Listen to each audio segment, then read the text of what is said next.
Aquí a clausura do que sería a merda da recuperación da memoria histórica. Como xa se anunciou, que se terá lugar hoxe, será un pleno simbólico de restitución da dona da corporación republicana, do ano 36. Antes de empezar con todas as intervencións, con todos os actos, quería primeiro pedir por disculpas a todos os asistentes, primeiro no nome da meu particular como organizador do responsable da Concellería, e segundo en nome de Miña máis Mero, porque a última hora da tarde surxeu un imprevisto nestes movimentos de país que están eles participando, entonces non poden asistir, entonces trasladar as súas disculpas, que están en débeda con nós, que virán dentro de pouco tres puntos para facer unha sesión. E sin máis, antes de nada, deixarvos un Kiko co maestro, darle gracias a Manuel por contar con él neste acto, deixarvos con él e despois empezamos o que sería o pleno simbólico para despois, xa dicimos a todos, trasladámonos á Horta do Cura, onde ali hai unha placa que descubriremos e que, acabaremos clausurando este acto ao lado da estatua de Rosa Blanco. Moitas grazas e grazas por todos por vir.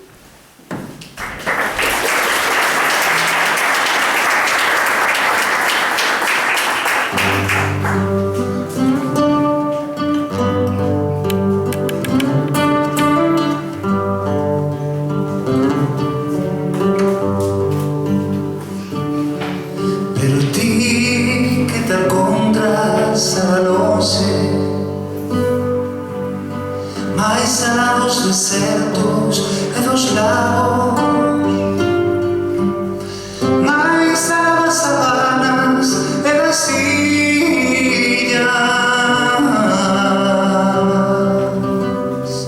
como un irmão te falo, como un irmão te falo, se é tua minha noite,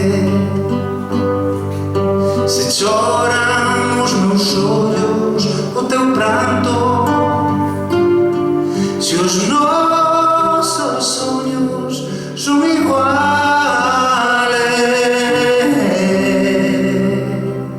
como um irmão te falo, como um irmão te falo.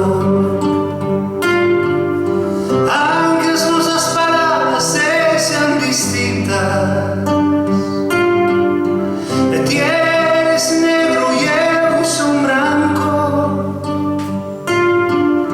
se temos semelhantes as feridas, como um irmão te falo, como um irmão te falo, por riba de todas as fronteiras, por riba de muros e valados, a minha mão te dou,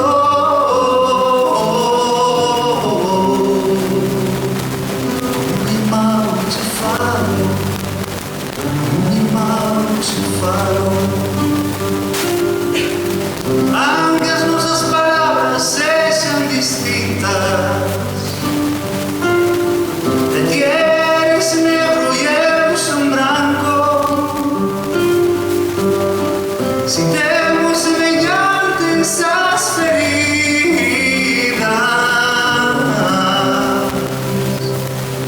como um irmão te falo, como um irmão te falo, como um irmão te falo, como um irmão te falo.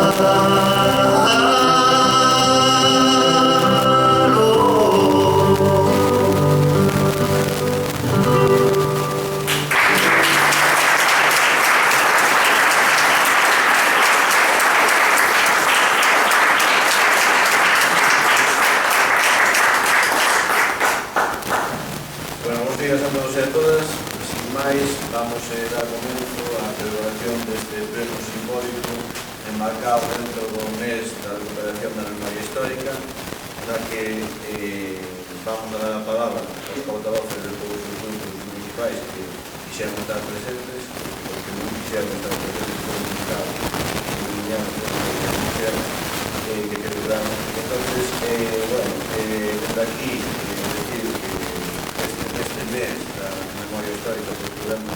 dicir historias moi duras para este país, que esperemos que nunca máis se volvan a producir.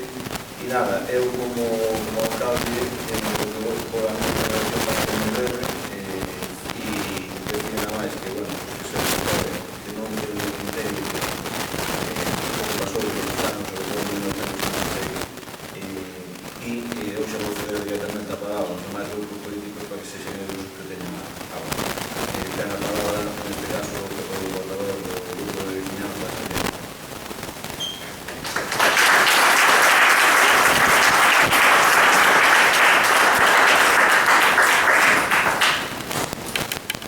Bos días a todos e a todas. Permitidme, antes de empezar, expresar públicamente a nosa solidaridade con todas as vítimas onte no marco dunha operación judicial, policial e mediática mediante a cal, unha vez máis, o Estado español actúa contra a disidencia política neste país, levando xa demasiadas veces vemos prácticas que nos aproximan demasiado aos tempos que estamos a lembrar en actos como este. Lamentar tamén a ausencia do Partido Popular, ainda que sen sorprenderme, é dicir, o compromiso coa memoria histórica, coa posta en valor, coa dignificación das figuras das persoas que padeceron a represión en todas e cada unha das súas formas, é unha condición imprescindible e indispensable para calquera democracia que pretenda chamarse a si mesmo democracia completa, madura e digna, como nos din que é este modelo no que nos encontramos. Juntis sufriu unha durísima represión con casos violentos e moi numerosos, pero tamén dende fai anos en Juntis numerosas das iniciativas populares que veñen traballando en prol da memoria histórica, da identificación e da posta en valor tanto das figuras que se lembraron durante todo este mes, en especial as que recordamos aquí, e tendo sempre presente a Roberto Blanco Torres e a Juan Jesús González. Son, quizáis, os dous casos que hoxe conversamos máis relevantes de todos cantos temos en Juntis. Recordamos a recuperación, a posta en valor de Roberto Blanco Torres, que dá nome a esta biblioteca, a esta cultura que nos ocupamos, que foi obxecto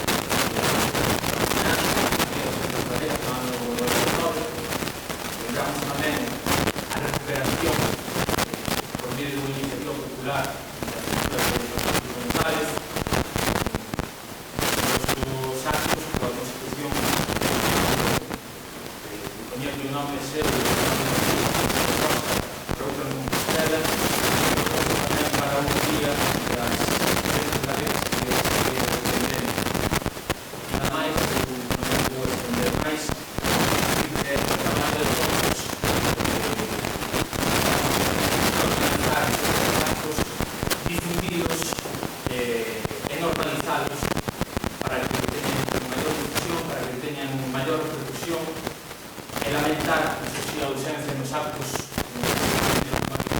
de quizáis os dous maiores estudosos da nosa historia local, como son Vicario e Marta Seixo. Nada máis.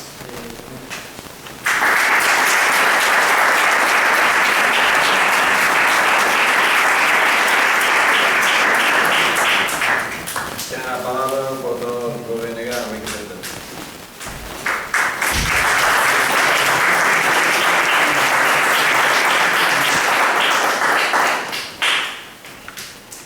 Buenos días a todas e a todos. Señor alcalde, señores conselleiros da tua corporación do Concello de Juntis. Pasaron 36 anos dende que aquel 3 de abril do ano 79, cando se celebraron as primeiras eleccións municipais, do que se deu a chamar Nova Democracia, despois de 29 anos dunha ditadura franquista cruel e miserenta. Pasaron 36 anos para que no Concello de Cuntis se pudese intentar levar a cabo un acto como este, que non só é de xustiza, senón que tamén creemos que é necesario, se realmente Cuntis quere vivir aquí en un futuro nunha democracia real. Non cabe dúbida de que Cuntis formou parte do que se deu a chamar como ese pacto do silencio, que se estableceu no primeiro post-franquismo por parte daqueles valedores desa restaurada monarquía borbónica para levar a cabo no que creemos que é un encaixe de camariñas que o único que pretendía era establecer unha reforma pactada entre diversos sectores, moitos dos cales eran protagonistas do que foi ese pasado franquista. Este vergoñento pacto non só posibilitou que ministros franquistas como Fraga presidisen o noso país durante décadas, senón que impediu realmente unha reivindicación explícita da exemplaridade antifascista e democrática brindada por moitas galegas que loitaron contra o que foi o auténtico terror franquista. Perpetrouse, pois, na miña opinión, unha vergoñenta e mal disimulada ocultación do que sería a memoria colectiva, da memoria de todas esas galegas, da memoria de todas esas cuntienses que loitaron pola liberdade, que loitaron por as súas ideas, que loitaron por Galiza e que loitaron por Cuntis. En Cuntis, aquel 20 de xullo del 36, co mellor alcalde que tivo Cuntis na súa historia, Manuel Rodríguez Sangiao, á cabeza, formouse o Comité de Defensa da República co objetivo de manter a orde ante a inminente chegada dunha garda civil que por orde do gobernador civil estaba reclutada na estrada. Sería o día seguinte, o día 21, cando a garda civil chega a Cuntis, para o día 24 levar a cabo o cambio de alcalde e cambiar ao mencionado Manuel Rodríguez por Antonio Guerra Torres. Un primeiro paso que se completaría posteriormente no mes de setembro, cando se constituiría a primeira xestora municipal do novo Estado franquista, na cal, penso que debemos mencionar, estaban xente como Enrique Rovira, Ramiro Carballo, Paulino Lago, Marcial Campo, a eterna vergoña de Cuntis fora e para sempre. Poucos días antes, o 15 de xullo do 36, tiña lugar o último pleno, unha sesión extraordinaria da derradeira Corporación Municipal de Cuntis antes do golpe e dos sucesos que acabo de mencionar. Nesta sesión, presidida por o xa mencionado Manuel Rodríguez, estaban José María Caramés, Manuel Escariz, Manuel Rodríguez Sueiro, Pedro Rey, Manuel Blanco, Ricardo Castro e Francisco Tourino. Son nomes que debemos recordar, son nomes que non debemos esquecer. Por encima de todos, na miña opinión, sobresale do alcalde, o de Manuel Rodríguez Sangiao, natural de Lucía, da parroquia de Arcos de Furcos, que foi vilmente asesinado, igual que outros moitos cuntienses. A primeira vez que escoitei a historia do alcalde foi grazas á voz da súa filla Elena, aquí presente. Era cando eu estaba comenzando a investigar no tema da historia da Guerra Civil, da represión, e o que aquel día, me contou na súa casa de Lucío a señora Elena, a mí non se me esqueceu xa máis. Aquel día descubrimos que debe de ser a democracia. Esa palabra que todos usan, pero que realmente ninguén realmente acaba demostrando que é demócrata. Para mí, desde aquel día, calquera chío de democracia que pode existir neste país pasa de maneira irresponsable por escoitar os relatos das todas as persoas que, como Elena, sufriron a represión de primeira man, por recuperar todos esos relatos de todas as persoas represaliadas con unha dictadura miserente e cruel, nunha barbarie dunha panda de miserables que asesinaron, torturaron, violaron, etc. Seguro que Vanessa despois vos contará moito mellor que non era seu bisavó, pero eu non podía esquecerme del como cabeza visible desa derradeira corporación republicana que creo que debe ser exemplo para todos os integrantes da actual corporación do Concello de Cuntis. É unha lástima que o PP de Cuntis non quere rachar co seu pasado, que prefira asistir a circos e ofrendas a monxas pertencentes a esa igrexa que participou de todos eses asesinatos. porque o PP de Cuntis, a pesar de que votou a favor no último pleno ordinario da institucionalización do Día de Galiza Mártir, pois fixo por algo que dixo ele mesmo, porque se está facendo noutros concellos do país, é dicir, porque realmente non teñen vontade de recuperar e de rachar co seu pasado. Non me sorprende para nada a ausencia do PP hoxe aquí, mas si o lamento porque creo que perderon unha oportunidade única, por lo menos en Cuntis, de poñerse do lado da democracia e non de seguir do lado da dictadura. Que foi todo alcalde de, unha dictadura, na que parece que seguimos vivindo hoxe en día, na que se segue detendo a xente por ter ideas políticas, por pensar diferente, de unha maneira diferente ao sistema que está instaurado. En 1936 eran detidos anarquistas, comunistas, socialistas, galeguistas, eran detidos, asesinados, torturados, violadas, etc., simplemente por ter unhas ideas diferentes a unha serie de individuos que representaban para min o fascismo máis cruel que existía no todo o continente europeo. E agora vemos como no 2015 segue detendo a xente por ter ideas diferentes, segue detendo a xente por ser anarquista, por ser nacionalista, por ser independentista. Porque seguimos gobernados pola mesma xente, polos herdeiros dese Estado cruel do ano 1936 que levou a cabo aquel golpe de Estado. Creo que non esquecer ese pasado, que non esquecer que seguen gobernando esta xente, que seguen intentando pretender darnos outro golpe de Estado a partir de detencións ilegais. Non debemos esquecernos deso. Por iso, igual que fixo anteriormente o portavoz de veciñanza, dende aquí a miña máis absoluta condena a detencións que tiveron lugar no día de onte a esa xente que solamente por pensar de unha forma diferente ao sistema instaurado.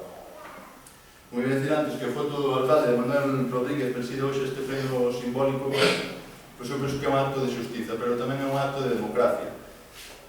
Para moitos, eu entre eles, por encima de reis impostos e de coroas herdadas, Manuel Rodríguez Santiago representa o verdadeiro valor da democracia que nos deben de regir no día de hoxe. É a Manuel Rodríguez, a Belino Ares, a Sergio González, a Josefa Campos Plaza, a Benedita Castro Torrado, a Filomena Coto, a Aurelio Marcelino Rey García, a Manuel Cotochán, a María Suárez Paz, a Uxío Souto, a Xan Jesús González, a Blanco Torres, a quen se deberían dedicar os verdadeiros espazos nos libros de historia do ensino público deste país e non aos herdeiros dese franquismo que seguen a masacrar a nosa sociedade. Non sei se temos de memoria o cartaz que sacamos por mes da recuperación de memoria histórica, pero como aparecía nesa cartaz unha frase de Castelao que era que non enterraban cadáveres, non enterraban semente. Unha frase que incluye dentro dos seus dibuixos da Galicia Mártir. Aquí en Cuntis tamén enterraron semente, a semente de Manuel, a semente de Blanco Torres, a semente de Xoan Xesús, a derradeira lección do mestre de Don Aurelio. Dicía outra figura de Castelao, outro dos seus dibuixos, que van a matarnos pero venceremos, representando ali unha serie de presos nunha cárcere, como moitos cuntianses estuveron presos en Pontevedra ou en San Simón. Eu penso que ese dibuixo ten razón, porque eu teño claro que venceremos. Mentre sigamos recordando da maneira que estamos recordando este mes en Cuntis, venceremos. Nada máis, gracias.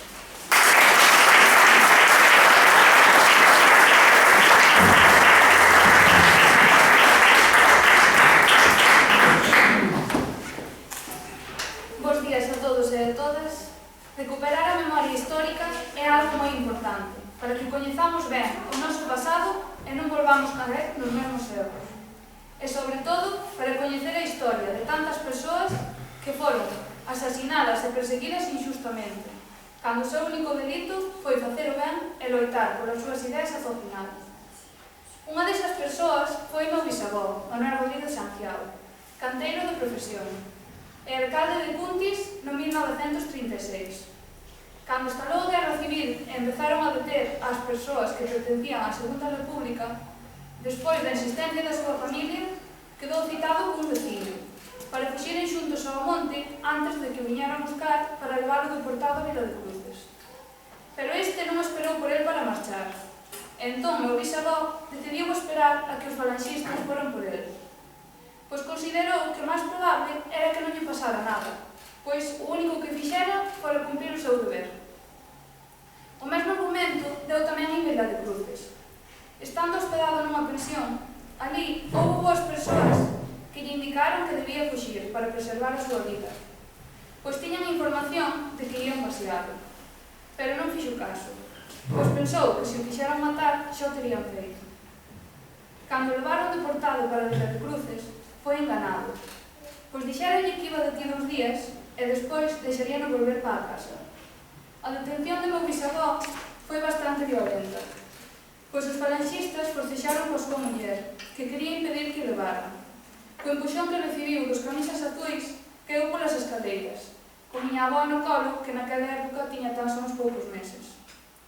O día antes de que o mataran, recibiu a visita de miña bisavó, que cun gran temor a que me fixeran dano, díxolle que escapara, pero el tranquilizouno, dicíndolle que ao día seguinte que o soltarían. Ese foi o último día que miña bisavó o veu con vida.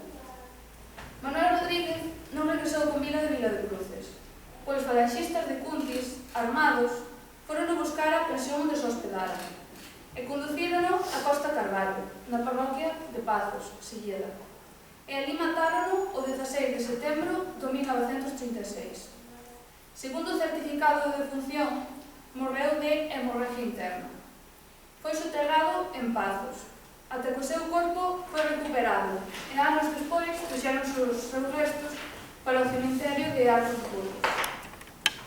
Meu bisavó non morreu a causa dun disparo, senón que no momento en que o ian matar, conseguiu golpear e arrebatarlle a arma a un dos falanxistas, que era de Cuntis, e facerlle frente. Pero un deles, que era o que levaba o vehículo, pegoulle por detrás un forte golpe na cabeza a meu bisavó, con manivela de prender o coche e matouno. Cando este tan só tiña 36 anos, arrebatándole así á súa muller e aos seus 5 fillos. Non contentos con haber asesinado o meu bisavó, Manuel Rodríguez Santiago, tamén asasinaron ao seu fillo maior, Manuel Rodríguez Carvalho, que foi destinado a Madrid rematada a guerra, no ano 40 para facer o servicio militar en aviación. E ali mataron uns falanxistas cuntienses. Estes xa o quixeran matar en Cuntis, cando nun bar acusou a un dos falanxistas de que o valioso reloxo de peto que levaba era do seu pai, que fora asesinado 4 anos atrás. E non só lle roubaran ese valioso reloxo ao meu bisavó, senón tamén diñeiro e todo o que levaba de valor. Nese momento no que o seu fillo lle botou en cara o que portaba, que ese era o reloxo do seu pai, quixeron leválo a darlle morte, pero un bo home da aldea cuntiense de Vilar, que o coñecía, evitou que o fixeran. Pero un tempo despois colleron en Madrid, sin ninguén que o amparara, e deronlle unha cobarde e brutal malleira ata deixalo por morto. E aínda que non o estaba, pouco durou, pois ao cabo dunhas semanas faleceu a causa dos danos internos que lle provocaron os golpes recibidos. Foi soterrado en Carabanchel, donde aínda hoxe seguen os seus restos. Miña bisavó e a súa familia tiveron que sufrir os constantes ataques e humillacións dos falanxistas. En máis dunha ocasión, botaron para fora a miña bisavó e os seus fillos desnudos de noite, para registrar a casa e deixar todo revolto, teitos rotos e múltiples desperfectos na casa. Por sorte, había xente que apoiaba e axudaba, e así foi como con moito traballo e sufrimento conseguiu sacar os seus fillos adiante. Hoxe, despois de moitos anos, queremos rendirlle un pequeno homenaxe á súa memoria e a de tantas familias que, como a miña, pasaron polo mesmo sufrimento, pero conseguiron sair adiante. Por último, quero agradecer ao Concello de Cuntis, á Concellaría de Cultura, por organizar este tipo de actos que serven para que a memoria de meu bisavó e de todos os que loitaron pola liberdade e a democracia non cae no esquecemento.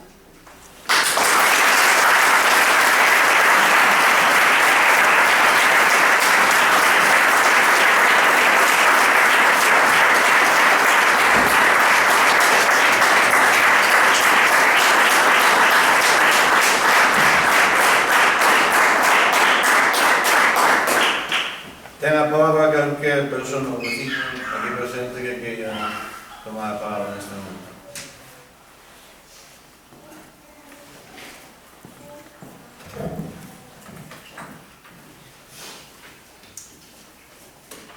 Bos días a todos e a todas.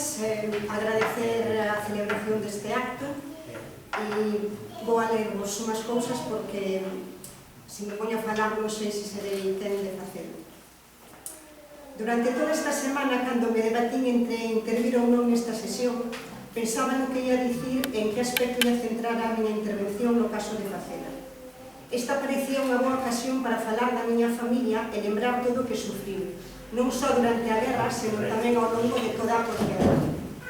Desde sempre me resulta moi difícil falar deste tema, non porque sinta vergoña da miña familia. Se tivera que sentir algún tipo de vergoña, sería vergoña allea polos que se ensañaron con ela e con outras moitas familias deste povo. O caso é que cada vez que a miña cabeza e as miñas palabras recrean todo o acontecido, emocionome aínda de tal xeito que se me seca a goxa. As bágoas agroman os meus ollos e non son quen de falar. Por iso me tomei a licenza de escribido para lervolo hoxe, confiando en que a distancia do papel me axude a controlar as emocións. Son neta de Ramón Ferreiro Folgar, tesoreiro no Concello de Cuntis co Goberno da República no ano 1936 e preso durante 4 anos na illa de San Simón. Sobre a súa estadía no penal de San Simón podería contarvos moitas cousas. Sucesos terribles que o meu avó viviu ou presenciou durante os 4 anos que permaneceu recluído. Acontecementos nacidos da crueldade sen medida dos individuos que se chamaban a sí mesmos salvadores de España. Porque San Simón non foi só un cárcel. San Simón foi un verdadeiro campo de concentración, unha fortaleza de terror onde imperaban o medo e a desesperación, un paredón onde se levaron a cabo execucións sumarísimas e un cemiterio de cadáveres esquecidos. Podería falarvos das circunstancias da súa detención, da tranquilidade coa que lle dixo aos que o viñeron buscar que el non era un delincuente, que non fixera nada malo, do cariño que lle profesaban moitas familias humildes, as que axudou cando non tiñan cartos para pagar a contribución e el mesmo os ponía do seu propio peto. Sen embargo, e sen deixar de honrar a memoria do meu avó, gostaríame lembrar hoxe a outras dúas persoas que, como el, sufriron as consecuencias desta barbárie. Falo da miña avoa, Manuela Alonso Villar, e da miña tía, Elena Ferreiro Alonso. Cando falamos dos represaliados de Cuntis, os primeiros que pensamos son os fusilados, os paseados, os encarceados, os exiliados ou os fuxidos. Sempre eles. Pero que pasou con elas? Acaso non sufriron tanto ou máis que eles? Semella que, como case sempre, as mulleres somos as esquecidas. A miña avoa e a miña tía rapáronlles o pelo a cero e foron obxecto de escarnio público. Durante a ausencia do meu avó, a miña avoa tivo que coidar as súas 4 fillas soa e resientar o negocio de taberna e ultramarinos que a miña familia posuía soa. Varias veces durante a guerra, polas noites viñan diante da nosa casa e tirabanlle pedras ás ventanas. E durante o día estaba prohibido deixar entrar a máis de 2 persoas na taberna coa ameaza de seren acusadas de permitir no seu local reunións clandestinas. Moitas outras mulleres de Cuntis, ao igual que a miña avoa e a miña tía, foron sometidas a todo tipo de vexacións e aldraxes. Por iso, hoxe quero honrar a súa memoria xunto ca de todos eles. As mulleres represaliadas de Cuntis non eran combatentes no campo de batalla, non eran milicianas loitando na trincheira, non eran libertarias facendo a revolución, eran simplemente nais, fillas, irmás, esposas, noivas, sometidas ao poder do terror, separadas dos seus homes, eran mulleres soas. Esas mulleres tiveron que sacar adiante as súas familias soas, loitando contra o medo e a incertidume, sempre soas, arrastrando a vergoña a que foron sometidas e sufrindo todo tipo de acoso e humillación como advertencia para os seus homes e para elas mesmas. Por iso, hoxe non quero falar de víctimas, non quero falar de mártires, quero falar de heroínas, dotadas dunha fortaleza exemplar, inusitada, mulleres capaces, íntegras, eternas, e dicirlles desde aquí que nunca, nunca serán esquecidas. O esquecemento é a maior ofensa que aínda a día de hoxe sofren os nosos familiares represaliados. Eles viviron en primeira persoa a represión, a miseria, o medo, a aldraxe, o esquecemento. E o único delito que cometeron foi loitar pola democracia, a liberdade e os dereitos dos cidadáns. O único que fixeron foi defender o goberno da República, legítimamente elexido polo pobo nas eleccións de febreiro de 1936. Un goberno de progreso, baseado na cultura e nunha educación pública e laica. Hoxe en día parece que valoramos moi pouco o feito de vivir en democracia. A xente nova que nacestes e medrastes en democracia vividela como algo natural. Pero os que vivimos a transición democrática de primeira man sabemos o cara que custou a nosa democracia.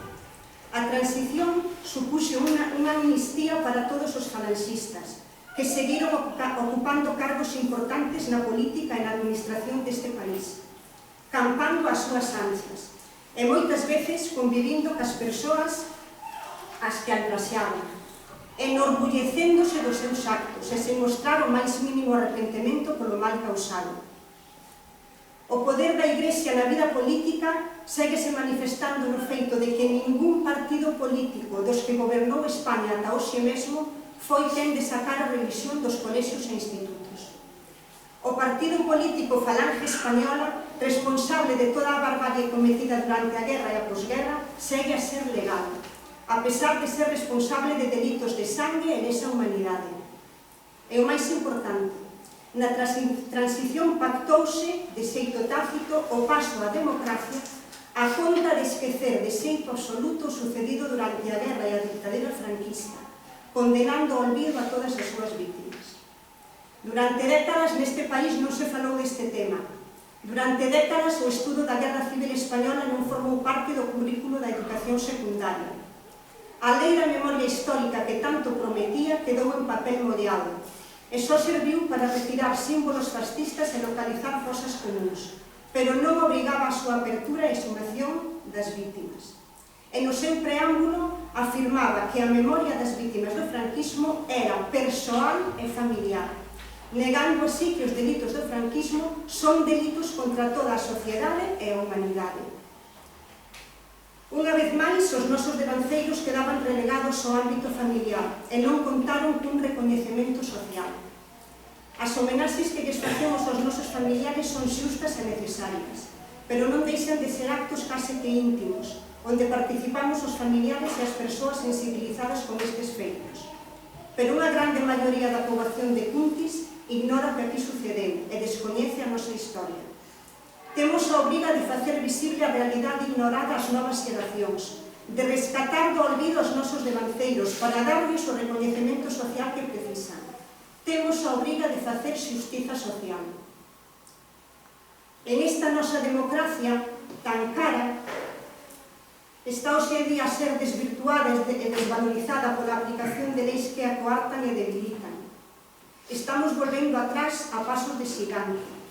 Os partidos políticos empregan todas as súas enerxías en campañas destinadas a descalificar ao contrincante, esquecendo que debería ser o seu obxectivo principal: proporcionar a este país unha democracia plena e real, aquela democracia que ansiaron e pola que loitaron e morreron os nosos familiares. Os gobernantes municipais, autonómicos, estatais, tendes dúas materias pendentes para saldar esta débeda histórica. Primeiro, rescatar do esquecemento os mártires da República e devolverlles mellorado aquelo polo que loitaron. Unha democracia real, onde os cidadáns poidan manifestarse de xeito libre sen medo a ser detidos ou imputados. Un país onde os votos de todos os cidadáns teñan o mesmo valor. Un país onde os traballadores gocen dos dereitos sociais que tanto traballo custou acadar. Un país cunha educación laica de calidade, onde os partidos fagan un pacto de Estado para non ter que cambiar a lei educativa cada vez que cambia o goberno. Un país onde a prensa sexa libre e non estea coaccionada de ninguna maneira. Un país onde os cidadáns poidan participar de xeito máis directo nas decisións políticas. Un país onde os cidadáns poidamos decidir libremente se queremos vivir nunha monarquía ou nunha república. Únicamente desta maneira poderemos devolverlle aos nosos a súa dignidade. Grazas.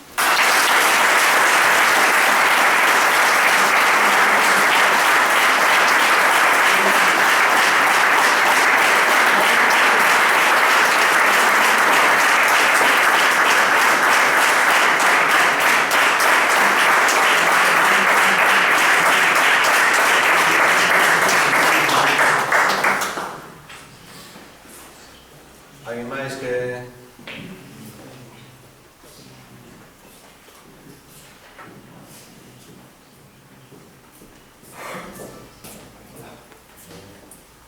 Bueno, boas, eu non tiña pensado intervir, pero creo que é necesario por varias razóns, algunhas persoais e outras polo acto que se fai hoxe aquí.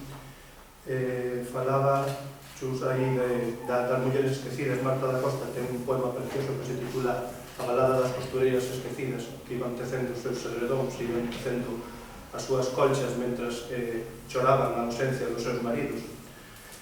E tamén me lembrou a súa intervención outro poema de Susana Arís, que está aquí, sobre a fonte de Arcos de Furcos, unha fonte que está escapalizada en Arcos de Arriba, que ten un círculo, ten un cadrado e ten un triángulo, símbolos masóns, entre comillas, que foi feita durante a República na época do teu bisavó, e que é das poucas fontes que a día de hoxe ainda se conservan naquel momento, do ano 32 creo que é. Bueno, por outra banda, creo que é moi importante indicar, nós facemos desde o Fervedoiro, bueno, eu falo a título particular, que todos os anos facemos un roteiros da memoria. Eses roteiros indicamos aqueles lugares donde foron humillados os nosos familiares ou os nosos vecinos, a verdade.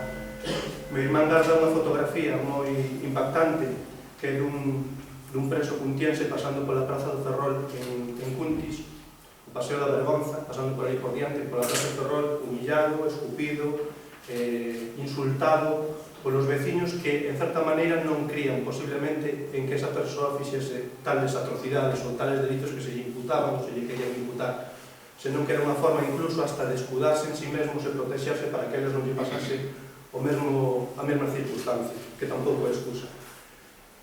A nivel comarcal, aproximadamente en lo que é a comarca natural de Caldas, a comarca natural do Umia, hai sobre, entre fusilados e represaliados, unhas 200 persoas que teñamos constancia a día de hoxe, 212 aproximadamente. E Cuntis é o caso máis sangrante. En Cuntis hai 11 persoas fusiladas, paseadas e asasinadas, e algo así como unas 54 ou máis represaliadas que se teña constancia.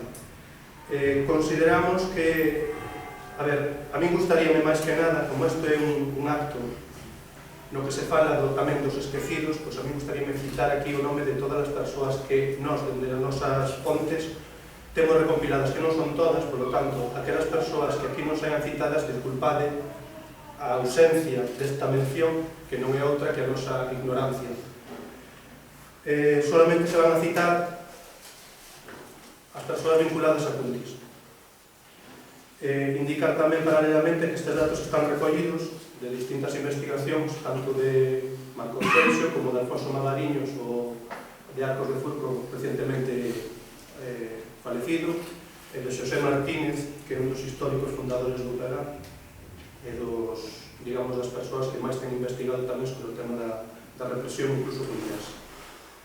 Vou empezar coas asasinadas e os asasinados. Antón Lojo Arca, canteiro, asasinado en Louro, Valga. Abelino Ares Villaverde, asesinado en Ponte Sampaio. Pablo Baños Mariño, xornaleiro, asesinado no Forte de San Cristóbal, Pamplona. O seu corpo está ali, concretamente no cemiterio Ártica. Paseárono o 13 de setembro de 1940.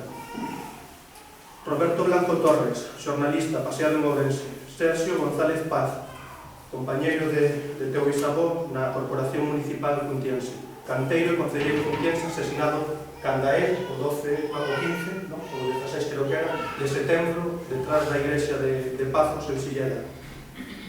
Xon Jesús González, abogado, asesinado o 12 de setembro de 1936. Asesinado, non paseado, levouse a Rosaca e ali deuselle morte xunto a 5 compañeiros máis.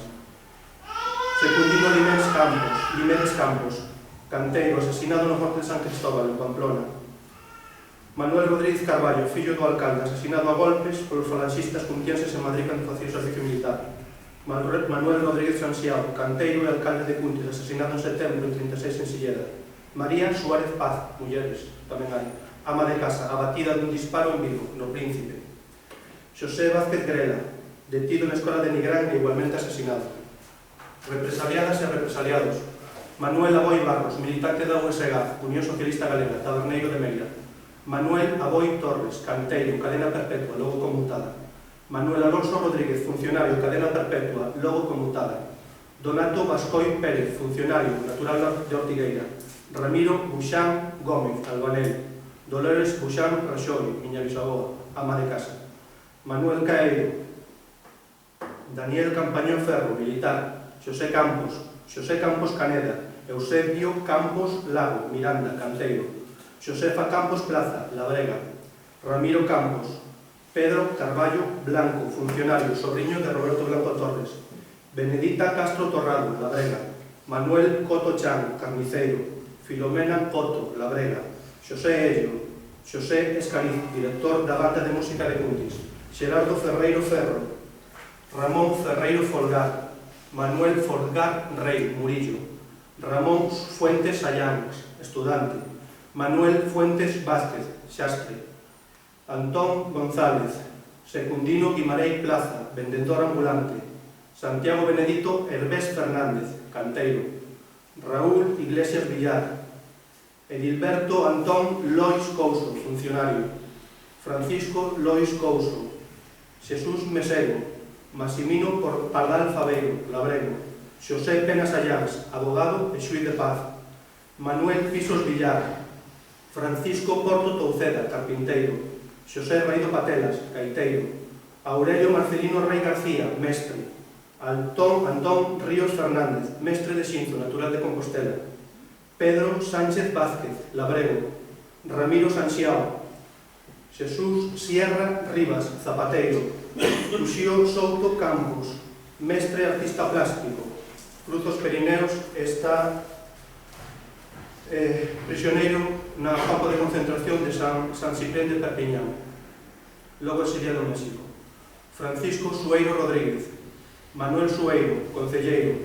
Antón Sabino Sueiro Escariz, Labrego. Manuel Torres García. Xosé Torres González. Avelino Torres. Nicolás Uzal Campos, canteiro. Rosendo Viaño. Luís Vidosa Mozo, mestre de San Mamede de Piñeiro. Xosé Vieites de Soto, mestre de Magán, natural de Celanova, exiliado en México. Francisco Alonso Ares, carpinteiro. Manuela Alonso Villar. Elena Ferreiro Alonso. E o teu pariente, que me esqueci do nome, disculpa. Que se chamaba? José Torres Magán. José Torres Magán. En un día máis.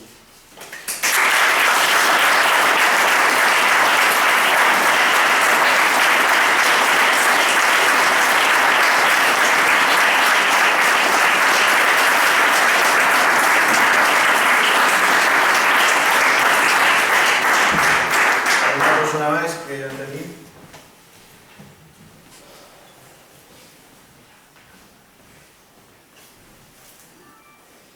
Ola, chamome Susana Arins, que son nova veciña en Cuntis. Comprei unha vez cando comprei unha casa en Arcos de Arriba e lembro que cando andaba cos negocios de comprar e vender e fun vela, os veciños levaronme a fonte que hai no fondo da aldea, pejada nunha casa, e me dixeron: ves pa o sitio, mira esa placa que hai aí. E mirei a placa e o que é unha placa que está feita no ano 32 polo goberno de Cuntis. E me dixeron: é a única fonte republicana que nos queda, porque a que está ao lado da túa casa. E entón fixen un poema que acaba de citar Héctor, e vou lo ler, os móviles son estupendos, podes localizar as cousas. Titúlase Arcos de Arriba. E din, comezo cunha cita: hai das que levan na fronte unha estrela, hai dos que levan no bico un cantar, de Manuel José Vázquez. Arcos de Arriba. A gata que fixo casa en Alprende abandona as crianciñas de cuando en vez e camiña calma da fonte das estrelas para botar un grolo de auga fresca. A ela tanto lle teñen as estrelas e a cantaría da fonte. Ela só quer botar un grolo, apagar a sede, en tanto vixía o mínimo uivo que nastra do fondo da palleira. Un tritón gostou da fonte das estrelas para vivir e desovar e hibernar. El nada sabe da existencia das estrelas, cinceladas na obra exterior do cano tan primorosamente. El permanece absorto e atento ás vibracións da auga, das lentas pisadas gatunas e se acobillar apresado entre as fendas da fonte das estrelas. Rosa coloca, cando é o tempo, na fonte das estrelas sementes de acelgas e de leitugas, por ver se abrochan e crecen. As acelgas descoñecen as estrelas, as leitugas xa non contan, de pouco expelidas. Elas só pensan en botar raíces e gozar do sol, astro único do seu interese. Eu si sei que son esas estrelas da fonte. Sei que as mans que as tallaran eran dun canteiro, morto, paseado, asasinado, nas extremas dos montes que separan a fonte das estrelas. E porque o sei, de cando en vez, se o día é claro e sen chuvieiras, ainda tendo máquina de lavar, busco un farrapo, unha sacola de lona, as chirucas enzoufadas en lama, e vou esfregadas nas lousas do peitoril, eslabas na auga que cantan no cano da fonte das estrelas. Porque aprendín da gata, do tritón, das acelgas, mesmo das leitugas que non son expelidas, que a mellor homenaxe que podemos facer a mortas, paseadas e asasinadas é continuar a vivir a vida. Iso sí, coa clara consciencia de que no 36 alguén morreu por cincelar para nós estrelas.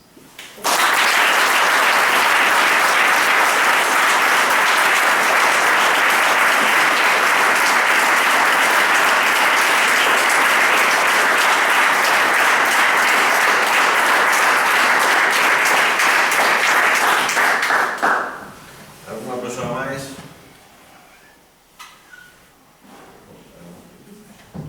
Bueno, pois eu, nada, quería dar remata este pleno dicindo que o que escoitamos aquí durante este mes, que aqueles que somos servidores públicos e aqueles funcionarios públicos que temos o deber de facilitar que haxa o recobro da memoria histórica e daquelas persoas que están enterradas en moitos sitios e como escoitamos aquí, que moitas veces os funcionarios públicos, como son os xueces e outras autoridades, pois o que fan é poñer trabas a esa xente que quere buscar os seus seres queridos, que non volva a suceder e que facilitemos todas esas labores que son moi necesarias.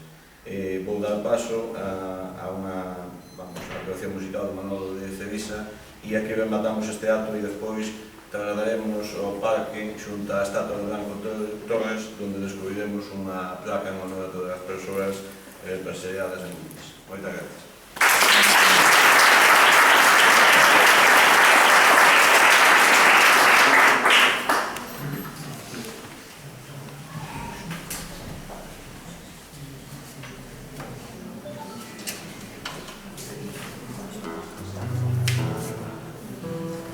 Bueno, pois se remato logo cantando dos poemas, o que escomeza o libro de Roberto Blanco Torres, Orballo de Medianoite, o poema Orballo, e o último poema Loitador. Orballo,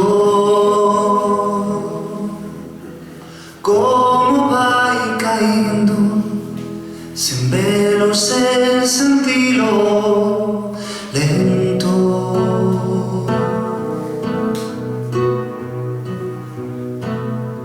Como vestigio platónico das horas, como o tempo,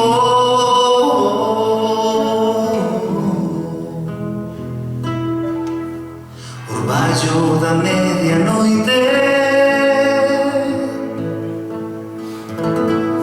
sobre a terra endormiñada, a medianoite da vida cega, pelo afán de todos os soles.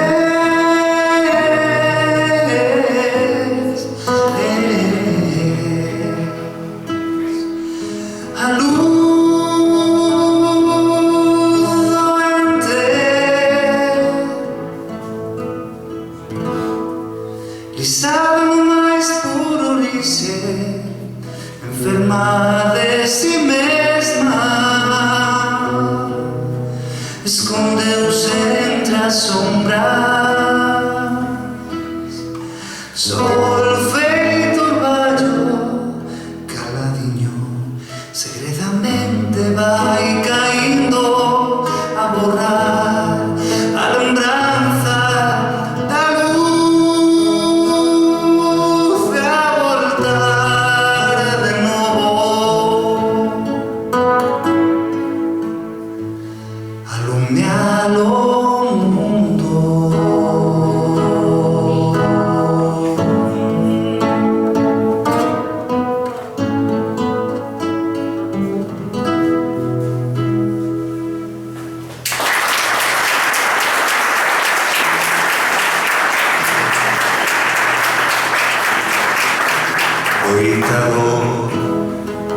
Loitador, loitador, non te deteñas,